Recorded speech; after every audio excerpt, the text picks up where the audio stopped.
What's up, champs? In this video, we are only talking about one thing: how to load the pelvis on and around the rear leg. I'm not talking about the stretch up the back, the hands, the scat pinch, or anything else on the load. Just the rear hip, the rear leg, and the forward move. Teaching point number 1: loading on and around the rear leg. We should feel like we are loading on and around the rear leg.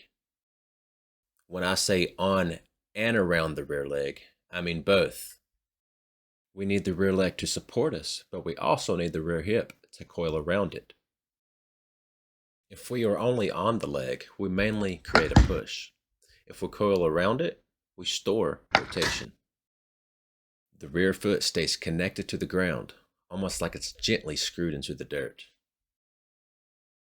And the rear knee stays stable rather than drifting around. The most important feeling, though, is that the rear hip is coiling around the rear leg and not simply sitting into it.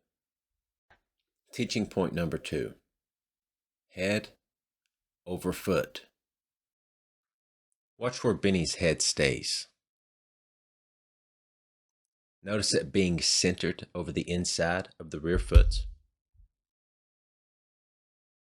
Teaching point number 3: the pelvis moves forward slightly.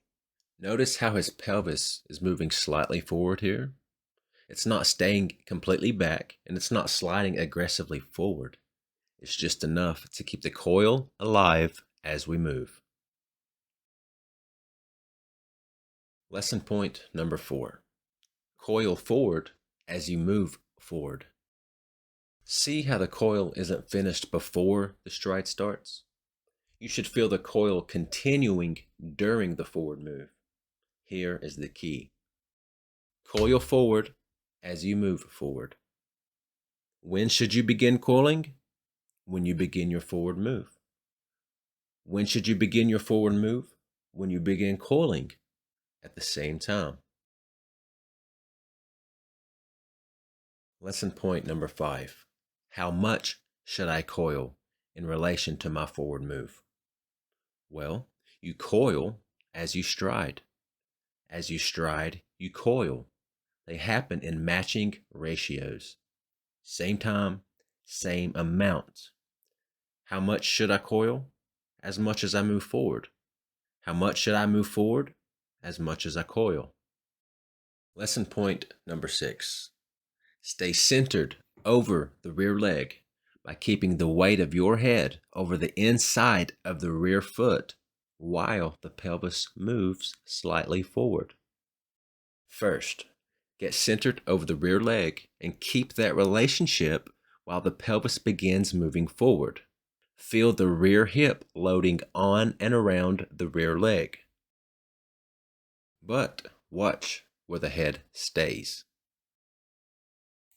In the next section, we're going to talk about what not to do. For number 1, what not to do, we've got load by taking the booty and the hips back only, instead of on and around the leg. Notice Benny's booty pushing back here. That is not correct. We shouldn't feel booty back. We should feel on and around. This is also what not to do, number 1. There's a big difference between loading into the rear leg and loading on and around the rear leg. Loading into the rear leg mainly gives you something to push from. Loading around the rear leg stores rotation. I'm not simply sitting into the rear leg, I'm loading on and around it. The rear leg supports me, but the rear hip coils around it. That's the difference.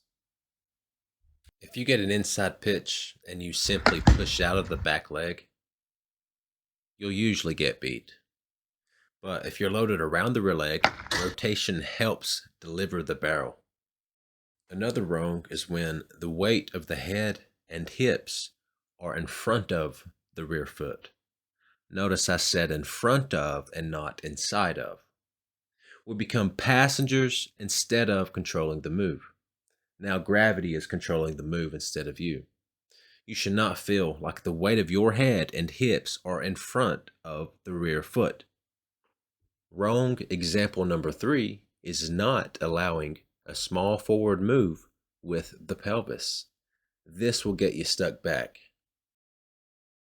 Also, too much of a forward move with the pelvis will cause you to lose your load, or slip the hip, or bleed the coil. You should not feel your pelvis staying in one place as you coil, nor should you feel the pelvis moving forward a lot. Wrong example 4 is not coiling as you begin to move forward, or not moving forward as you begin to coil.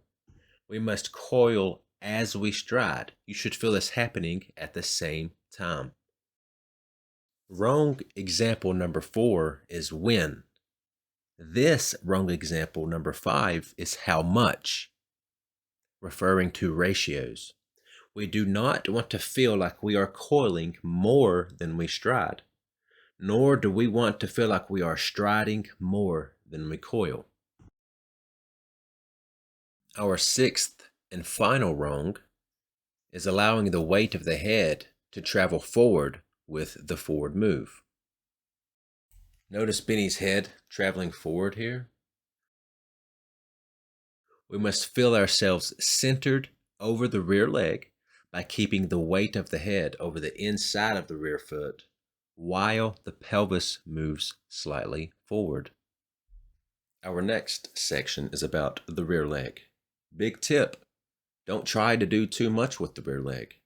As your rear hip coils around the rear leg, you may naturally feel a very small amount of internal rotation in the rear leg. That's all the rear leg needs to do. Do not try and create any extra internal or external rotation with the back leg. Any internal rotation that happens naturally and as a result of loading on and around the rear leg is fine.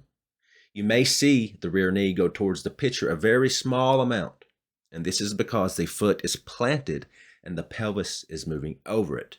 Do not force extra internal or external rotation and collapse the rear knee trying to create more load.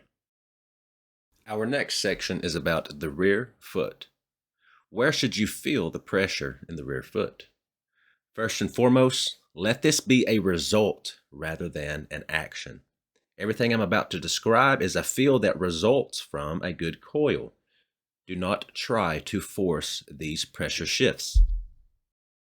Simply put, you'll feel this pressure along the inside part of the rear foot around the big toe pad area, while maintaining what I call a tripod foot, where the heel, the pad of the big toe, and the pad of the little toe all in contact, but with the pressure biased towards the inside of the foot. Do not allow your heel to pop up or come off the ground trying to overly feel the big toe pad area of the foot. Be connected.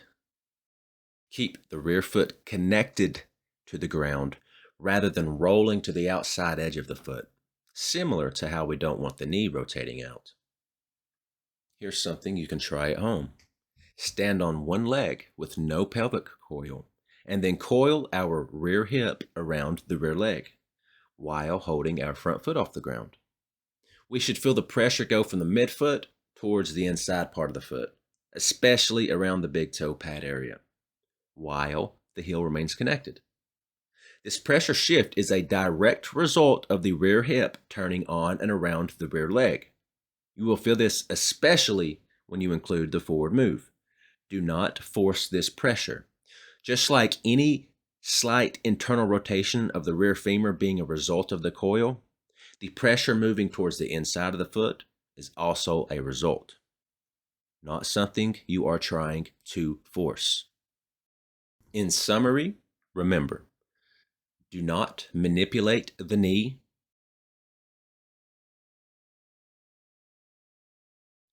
Do not manipulate the foot, and do not manipulate any pressures.